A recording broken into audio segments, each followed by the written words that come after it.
I'm over 40 and my patience is a finite resource. My time is statistically running out. So when a movie like Good Boy spends nearly 3 minutes thanking its accountants before it shows me a single frame of the movie, I have to take action. We're going to give you a full, high standard review of this film before the title cards even drift off the screen. Let's see if this artisanal thriller can beat the clock.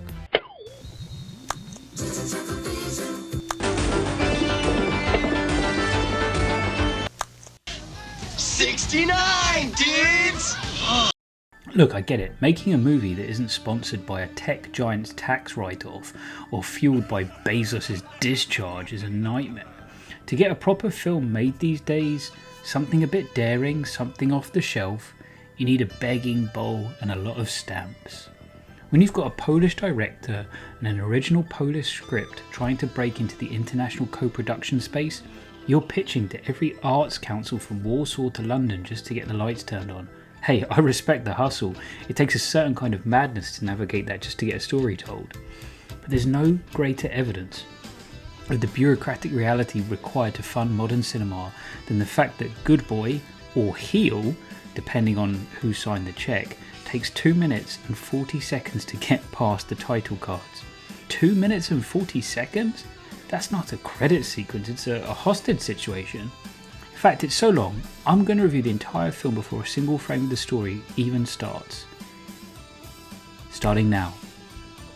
Good Boy is a psychological thriller that demands a massive buy-in.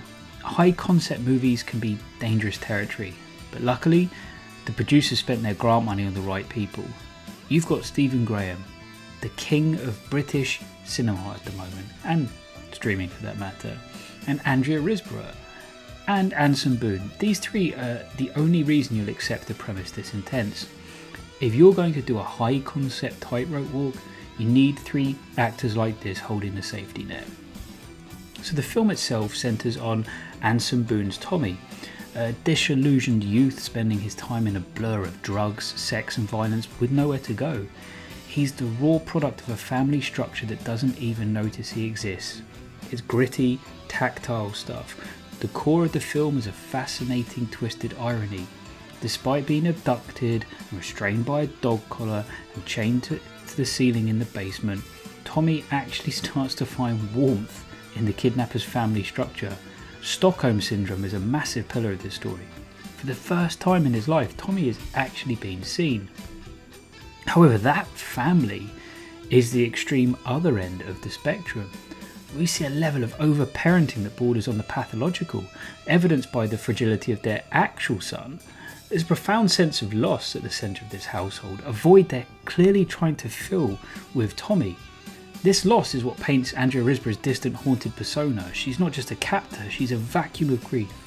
The film balances these two failures of family, total neglect versus suffocating neurotic control, remarkably well.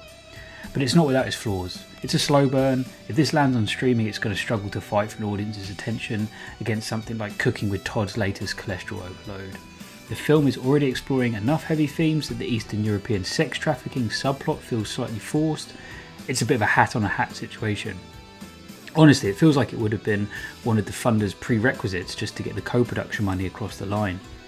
The ending's the real kicker. It's nice to watch a movie that doesn't give you all the answers.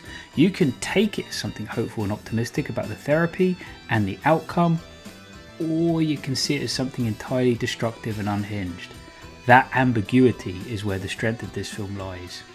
And there it is, 2 minutes and 40 seconds, the title card, the movie is finally starting.